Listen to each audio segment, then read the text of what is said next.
মুৰ্দাবাদৰ পৰা জিন্দাবাদলৈ মুখ্যমন্ত্ৰী জিন্দাবাদ মুখ্যমন্ত্ৰী জিন্দাবাদ ধন্যবাদ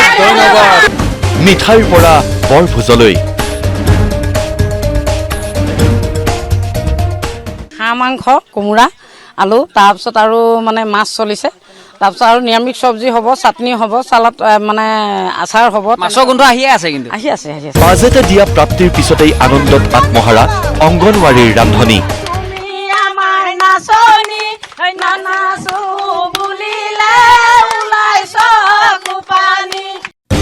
গুৱাহাটীৰ চচলত যদি প্ৰতিবাদ এৰি মিঠাই খাই আনন্দ কৰিছিল অংগনৱাড়ী কেন্দ্ৰৰ ৰান্ধনীয়ে তেন্তে শিৱসাগৰত ৰান্ধিছে ভোজ ভাত এই দৃশ্য শিৱসাগৰ জিলাৰ ডিমৌৰ ৰাইচাইৰ বিত্তমন্ত্ৰীৰ বাজেটে প্ৰধানমন্ত্ৰী পোষণ ৰান্ধনীসকলৰ বাবে সুখবৰ কঢ়িয়াই আনিলে সেয়ে মুখ্যমন্ত্ৰী আৰু শিক্ষামন্ত্ৰীক কৃতজ্ঞতা জনাবলৈ ৰান্ধনী সন্থাই আয়োজন কৰিলে ভোজ ভাতৰ মুখ্যমন্ত্ৰী জিন্দাবাদ ধ্বনিৰে মুখৰ হৈ পৰিল ডিমৌৰ ৰাইচাই মুখ্যমন্ত্ৰী জিন্দাবাদ মুখ্যমন্ত্ৰী জিন্দাবাদ প্ৰথমতে আমি মুখ্যমন্ত্ৰী ডাঙৰীয়াক ধন্যবাদ দিম আৰু লগতে শিক্ষামন্ত্ৰী ডাঙৰীয়াক ধন্যবাদ দিম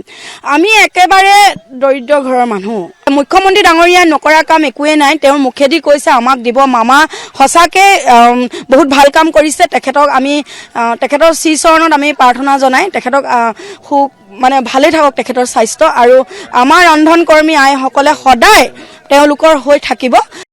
বিগত 20 বছৰৰ সংগ্ৰামে আজি ন্যায্যতা পালে প্ৰথমবাৰলৈ ৰান্ধনীসকলৰ সংগ্ৰামৰ কথা উত্থাপন হ'ল সদনৰ মজিয়াত গতিকে এওঁলোকক আৰু পাই কোনে সেয়ে কোনোবাই যদি নাচিছে আন কোনোবাই ৰান্ধিছে মুঠৰ ওপৰত PM পোষণ ৰান্ধনী সন্থাৰ আনন্দৰ সীমা নোহোৱা হৈছে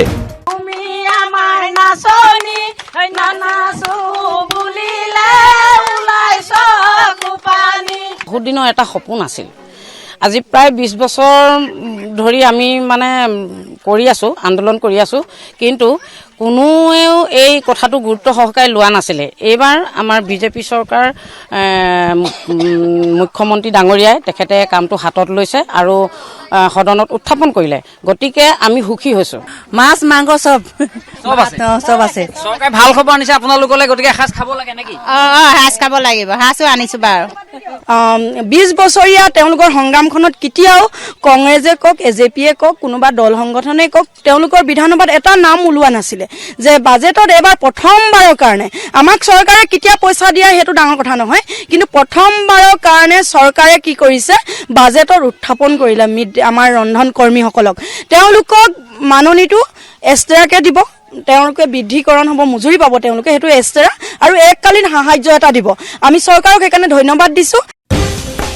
অসম বাজেট 2025ৰ প্ৰাপ্তিৰ বন্যা এতিয়া চৌদিশে প্ৰতিফলিত হৈছে কোনোবাই মিঠাই খাই আনন্দ কৰিছে আন কোনোবাই ভোজ ভাত খাইছে কেমেৰা পাৰ্চন হিমাংশুৰ সৈতে শিৱসাগৰৰ পৰা সত্যজিৎ নাথ নিউজ লাইভ